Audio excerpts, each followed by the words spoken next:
I was so pleased to pick these up as a commission. I would have painted these up anyway for myself, but finding time to paint my own personal projects is proving harder and harder and harder.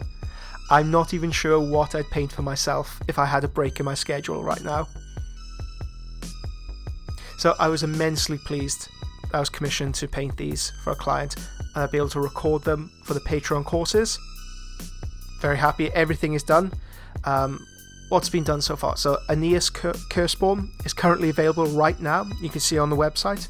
And the fluorescent tutorial, basing tutorial as well, how to create pin washes from fluorescents, which is a bit weird to say, but I've been experimenting with this for the past year or so. I'm finally getting some headway with it. With the Crimson Court as a collection, altogether a wonderful subset of archetypes from the Warhammer world, heavily influenced by Bram Stoker's Dracula, of course, but wonderful pieces to paint individually, so you can really concentrate on character level painting on each of these, but keeping a coherent theme throughout. You can have that thread running throughout them.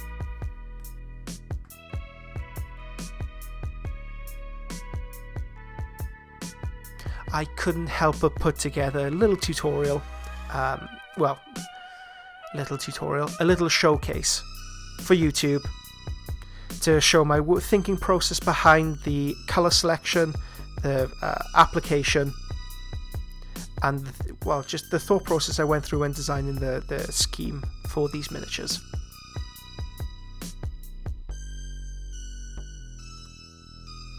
One of the last miniatures to be painted in the series, but weirdly the very first tutorial produced for the Patreon courses. It just felt right to do this as our first one. Aeneas Curseborn, I believe I'm pronouncing that correctly. I found it's the most interesting sculpt. It's the most technically challenging as well, because of the amount of surfaces and textures that we have to deal with.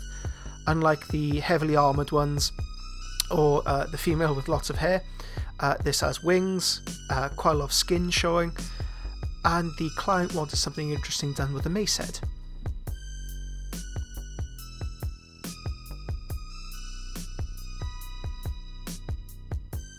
To begin with, have you ever heard of Soul Reaver 2 or the Legacy of Kain series?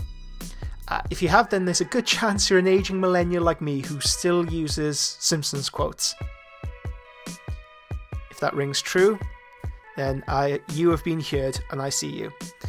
But considering what the series is about, warring vampires, it had pretty good reviews. I remember enjoying it as a kid. It has a strong fan base, a good following, as far as I understand. It's weird why the franchise hasn't survived. Now, I'm not too familiar with video games, so there might be a redevelopment, or there might be a huge story behind this. Please let me know in the comments below. I'd love to know what happened to this series, because I'd love to play an updated Soul Reaver game. I hope one day we'll be able to see another one, right? But let's look at the miniature. Get back to miniature painting. There's lots of stuff to look at. Wings, flesh, weapon, base, lots to juggle, lots to harmonise. And it helped having such a tight note from the client how he wanted this painted. After all, this was commission work. I wasn't given free rein just to do whatever the hell I want. It was that nice balance, the perfect balance actually, between having a very definitive idea on the colour palette, he wanted certain aspects, and then the rest was left up to me to interpret. So I have just enough creative control, and the conversation back and forth over colour choices, it was nice to get feedback in that way. The colour choices, thankfully, balanced out against one another. The purple wings are tied in with the pale skin, and the hair mirrors the base. The mace head has faint glow applied to drag attention to it without being completely overwhelming on the miniature. I didn't use an OSL technique with my airbrush. I didn't want to make it seem like it was about to blow up like a plasma coil. So notice how the reflection picks up on his stomach and doesn't completely bleach out the surrounding surfaces. That's because the surrounding area is full of dark colours, whereas his light underbelly will catch that reflection. Light touches, overlapping cool tones and warm tones, an eye for a gothic colour palette. will take you a long way when painting vampires.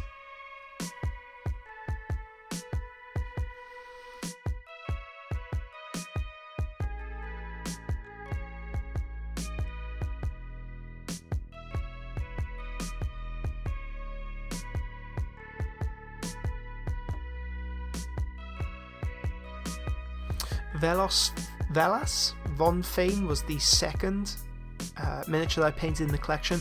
I wanted to do Gorath first because it felt, well, it's just right. I had a very clear idea of what I wanted to do with this miniature, and I was building up to this one because the client did have very definitive feedback on how he wanted this represented. And when you come to these sorts of miniatures, you need to hit certain notes in them. In this case, the client had a very definitive idea of how the hair needed to look, and he sent reference photos through to it, so I knew if I got the hair right, the rest would sort of fall into place. This sculpt has a serious seam of badass running through it, from the defiant pose to the sword slid through her hair. This is a being not to be toyed with, and it's quite a nice sculpt where the female form isn't overly sexualized. Sure, she does have her chest bare. Not the best of ideas, considering one of the ways you kill a vampire is through the heart. Perhaps she has other ideas, perhaps she has an iron heart, I'm not sure. But colour palette again, take note of the blues, the purples, magentas. Where do they all sit on the colour wheel? It's towards that cool end of the spectrum. And I've complemented this by using yellows in the top highlights and then finish it off with a cool highlight right at the very tip. And the cool highlight is the same colour I've used on the hair, on the skin and on the armour. By adding this unifying colour across all surfaces, it unifies the scheme.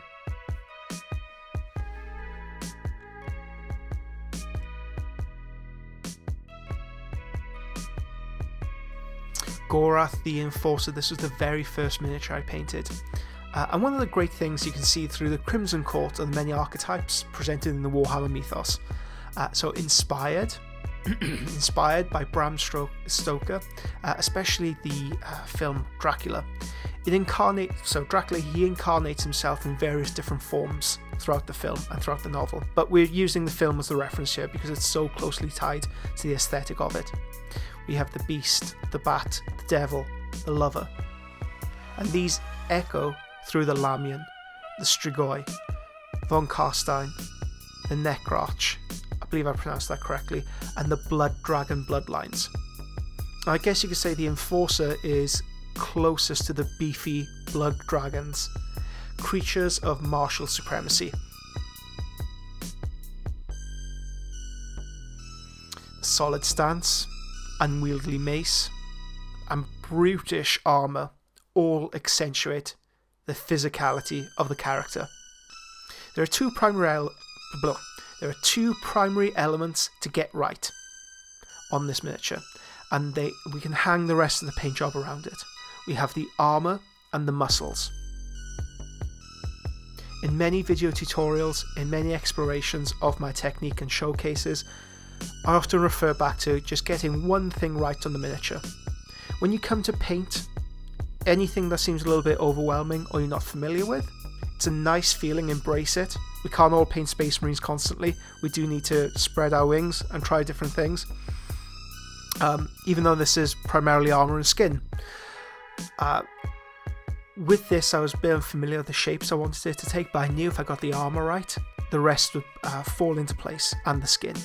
So if you're ever worried about approaching a new project, just start on that one thing, get that one thing right, and the rest will fall into place.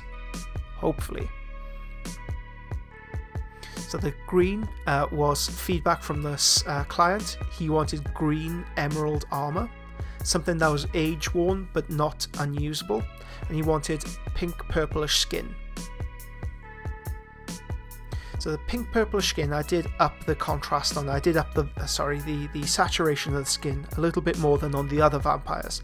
I wanted it to seem like he almost had high blood pressure, but a high blood pressure in a human being would result in reddish and pinkier tones, whereas with this vampire it manifests itself in a more purplish tone. So I wanted this being to be a being of action. One of my favourite quotes and one of my favourite characterizations of anybody in the classic Warhammer Old World was Vlad von Carstein.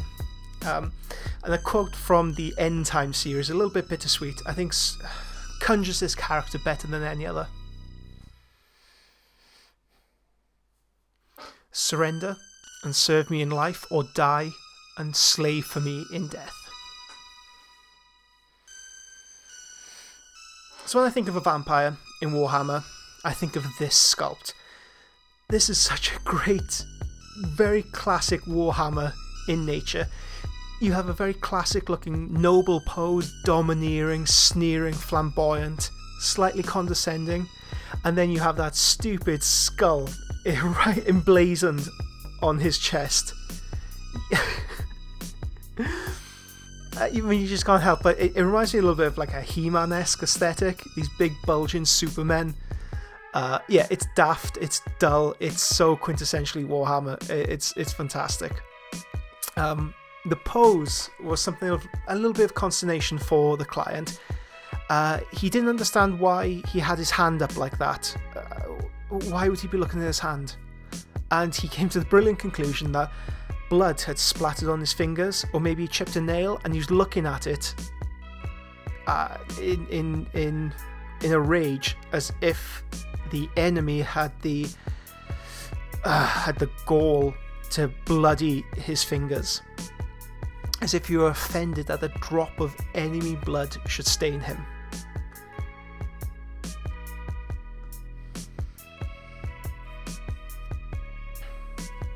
I'd be remiss at this point if I didn't praise the Games Workshop box art for this. It is tremendous, and the client did want me to replicate it. With a few tweaks here and there, I was really happy to do so because the colour choice was just spot on. I was standing on the giants of this piece. I only gave my own spin on things, adding volumes of flat planes of armour, spiking the highlight with blue and drudging it with darker value purples. The heavy metal style, it gets some harsh criticism in places, but there's a lot to be gained from studying the work. It's the colour selection, the clarity of the work, the details all coming out of complex miniatures like this. There is something to be gained, a lot to be gained from a cleaner style of the heavier metal, and you can be introduced to all aspects of your miniature painting, tightening those things up. So this sculpt alone has me reconsidering my plans for the relaunch of the Old World line in Forge World. Oh, we're all going through it at the moment, aren't we? We're all scrabbling around trying to find those older sculpts, scouring eBay, being surprised by just how much they are now. Oh my gosh. I don't think I can deal with metal again. And if you've been following me for a while, you'll know I'm a hardcore Druchii fan. I love the Dark Elves since I was a kid.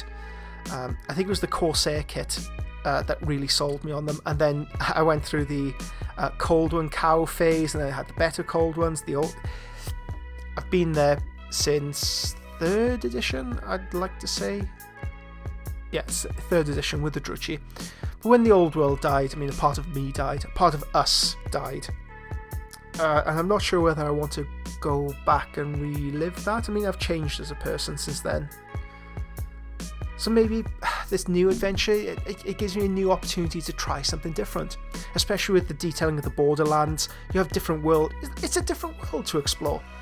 I should take my cue off that and do something different. Now, whether I will or not is a completely different course, but this miniature isn't helping at all. Maybe this miniature at the head of a big zombie or skeleton horde, crashing into my beloved Dark Elves, slaughtering them, because I don't have many fond memories of coming up against vampire lords of my own lord. No, he'd often be made into sushi. But yeah, those are my... It's a bit of an odd direction we took there. Oh, what does the future hold for the Old World? What are your plans for the old world? Put them in the comments below. I want to take a temperature reading for this. I'd love to know what your plans are. Perhaps it'll help me clarify my own opinions on things. Happy Halloween! And of course, all of this was filmed for the Patreon miniature painting courses, where we'll develop you as a painter. This has been set up very much so as a masterclass series, so we don't pull any punches here. This is aimed at intermediary to higher quality miniature painters or higher end users, people who are more familiar with the brushwork, colour selection, colour mixing and matching.